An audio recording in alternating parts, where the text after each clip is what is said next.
اچھا، اب ایک میں نے ابتدا میں ذکر کیا تھا کہ عمران خان صاحب کا جو بلین ٹری سونامی منصوبہ ہے، اس کی بہت جو لوگ ہیں انہوں نے تعریف کی تھی، ان کے جو بہت سے کرٹکس تھے، ناقدین تھے، انہوں نے بھی تعریف کی تھی. لیکن اب دیکھیں کہ کچھ دن سے ملتان میں جو آم کے باغات ہیں ان کو کاٹا جا رہا ہے، اور اس پر مختلف جو سیاسی رہنما ہے، انسانی حقوق کی تنظیمیں ہیں، ملتان کے شہری ہیں، وہ اس پر بڑے پریشان ہیں. اور آپ نے دیکھا ہوگا سوشل میڈیا پہ اس سلسلے میں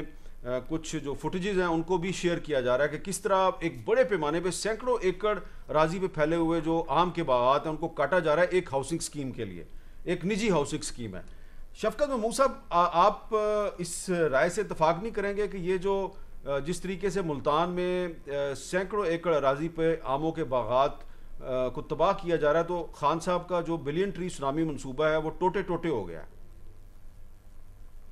دیکھیں، بطور ایک شہری اور بطور انسان تو مجھے بڑا دکھ ہوا ہے یہ سن کے کہ وہاں پہ آموں کے باغ کو کاٹ کے وہاں پہ ہاؤسنگ سکیم بنائی جا رہی ہے. لیکن اس میں مختلف رائٹس بھی آ جاتے ہیں لوگوں کے کہ اگر لوگ جو ہیں وہ ان کی اپنی زمین ہے، وہ ان کا حق ہے کہ وہ زمین میں جو چاہیں کریں. لیکن ایک جو زیادہ لمحہ فکریہ ہے حامد، جو کہ ہمیں بس سب کو سوچنا چاہیے کہ ہمارے شہر جو ہیں وہ پھیلتے جا رہے ہیں، آبادی بڑھ رہی ہے. آبادی بڑھنے کے ساتھ ساتھ بجائے اس کے کہ ہم اوپر کی طرف جائیں یعنی کہ ہائی رائزز بنائیں، ہم جو ہے وہ پھیلاؤ کرتے جا رہے ہیں. تو زمین جو ہے وہ تو وہی ہے جو پہلے تھی، اور اس زمین پہ آبادی بڑھ کے، اور ہمیں بڑا سیریسلی اس کے بارے میں سوچنا ہوگا کہ یہ مختلف ممالک میں اس میں تجربے بھی ہوئے ہیں کہ بجائے اس کے کہ آپ شہروں کو پھیلائیں، جس کی وجہ سے آپ کی سروسز کی بھی پرابلم ہوتی ہے، اس کو ٹرانسپورٹیشن کمیونیکیشن بھی آپ کو بنانی پڑتی ہے، کہ آپ جو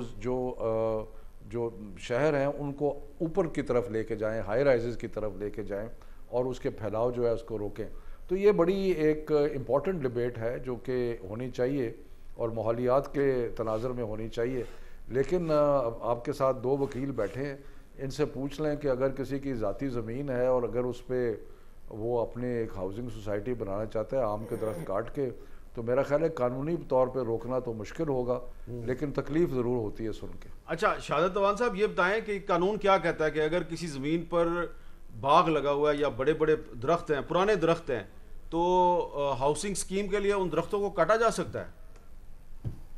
دیکھیں جی، جس طریقے سے شفقت محمود صاحب نے بھی اس بات کو تسلیم کیا ہے کہ اگر کسی کی پرائیویٹ پراپرٹی ہے تو اس میں تو میرا خیال میں مداخلت نہیں کی جا سکتی. لیکن اگر کوئی اور شارع عام سے یا کسی عام گورنمنٹ کی کسی جگہ سے کسی قسم کا اس قسم کا کوئی انسیڈنٹ ہوا تو یقیناً پنجاب میں گورنمنٹ شفقت صاحب کے گورنمنٹ ہے، اور یقیناً گورنمنٹ کو اس کے اوپر کوگنیزنس لینی چاہیے، اور جو بھی ایکشن ہوگی یہ کلیریفیکیشن آ جائے گی کہ جو